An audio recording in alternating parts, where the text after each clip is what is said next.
Nityanandam，大家好，我係 Shankavi。作為印度教徒，今日想藉住呢一條影片，同大家分享一個事實：印度教徒長時間遭受好巨大嘅迫害。可惜，印度教徒連向世界講出佢嘅苦難、被迫害嘅真實故事，印度教種族滅絕嘅真相，都幾乎冇辦法做到。2025年4月22日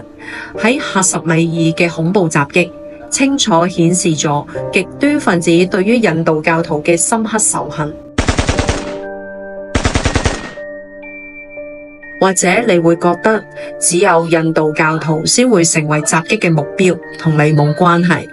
但我想喺呢度提醒下大家，2001年嘅911事件，2015年巴黎連環襲擊，呢一啲事實都證明咗極端分子以聖戰為名，喺世界各地無差別咁樣發動恐怖襲擊，冇人可以幸免。當你以為自己可以置身事外，恐怖襲擊可能就喺下一秒鐘突如其來，奪走你嘅人生，搶走你所愛嘅人。作為地球村嘅一份子，你願唔願意企出嚟為和平發聲，為未來出力？